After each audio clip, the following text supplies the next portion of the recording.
മഹേന്ദ്ര എന്ന Indian brand അവർക്ക് ആദ്യത്തെ വലിയ SUV ആയ സ്കോർപിയോ പുറത്തിറക്കിയത് 2002-ലായിരുന്നു. അതിനു മുൻപ് മഹേന്ദ്ര ആളുകൾ കൂടുതലായി അറിയപ്പെട്ടത് അവർക്ക് തന്നെ ജീപ്പിന്റെയും ട്രാക്ടറുകളുടെയും പേരിലായിരുന്നു. സ്കോർപിയോ ഇറങ്ങിയത് 2002-ലായിരുന്നെങ്കിലും സ്കോർപിയോയുടെ കഥ തുടങ്ങുന്നത് 1996-ലാണ്. അന്ന് മഹേന്ദ്ര ഒരു ഇൻഡിപെൻഡന്റ് ആയിട്ടുള്ള SUV ഡിസൈൻ ചെയ്യാൻ തീരുമാനിച്ചു. അതിനു മുൻപ് മഹേന്ദ്രയുടെ പല വാഹനങ്ങളും ഫോറിൻ ഡിസൈനുകളുടെ കോപ്പിയായിരുന്നു. പക്ഷേ സ്കോർപിയോയുടെ കാര്യത്തിൽ അങ്ങനെ ആയിരുന്നില്ല. സ്കോർപിയോയുടെ പ്രൊജക്ട് ആരംഭിച്ചത് 1996-ലാണ്. 2002-ൽ സ്കോർപിയോ ലോഞ്ച് ചെയ്തപ്പോൾ അത് വലിയ ഹിറ്റായി. ഇന്ത്യൻ മാർക്കറ്റിൽ ആ സമയത്ത് അഫോർഡബിൾ പ്രൈസിൽ കിട്ടുന്ന ഒരു പ്രോപ്പർ SUV ആയിരുന്നു സ്കോർപിയോ. ഇറങ്ങിയ സമയത്ത് സ്കോർപിയോ കൂടുതലും ഗ്രാമങ്ങളിലാണ് ഓടിക്കൊണ്ടിരുന്നത്. പിന്നീട് അത് നഗരത്തിലേക്ക് വരാൻ തുടങ്ങി. പിന്നെ പൊളിറ്റീഷ്യൻസ്, ബിസിനസ്മെൻസ്, പോലീസ് ഡിപ്പാർട്ട്മെന്റ് വരെ സ്കോർപിയോ യൂസ് ചെയ്തു തുടങ്ങി. 2014 ആയപ്പോഴേക്കും മഹേന്ദ്ര സ്കോർപിയോയ്ക്ക് ഒരു ഫേസ് ലിഫ്റ്റ് കൊടുത്തു. പുതിയ ചേസസ്, പുതിയ ഫീച്ചേഴ്സ്, അപ്ഡേറ്റഡ് ഡിസൈൻ എന്നിവയൊക്കെ ഇൻട്രൊഡ്യൂസ് ചെയ്തു. പിന്നീട് 2022-ൽ സ്കോർപിയോ N എന്ന പേരിൽ ഓൾ ന്യൂ മോഡൽസും ലോഞ്ച് ചെയ്തു. 2002-ൽ ഇറങ്ങിയ സ്കോർപിയോയുടെ engine 2.6 litre turbo diesel engine ആയിരുന്നെങ്കിൽ 2022-ൽ ഇറങ്ങിയ സ്കോർപിയോയുടെ engine 2 litre M Stallion turbo petrol എഞ്ചിനും 2.2 ലിറ്റർ M ഹോക്ക് ഡീസൽ എഞ്ചിനുമാണ് കൊടുത്തത്.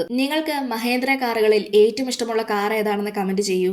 ഇതുപോലെയുള്ള കൂടുതൽ വീഡിയോസ് കാണാനായി ചാനൽ സബ്സ്ക്രൈബ് ചെയ്യാനും ഇൻസ്റ്റഗ്രാമിൽ ഫോളോ ചെയ്യാനും മറക്കല്ലേ.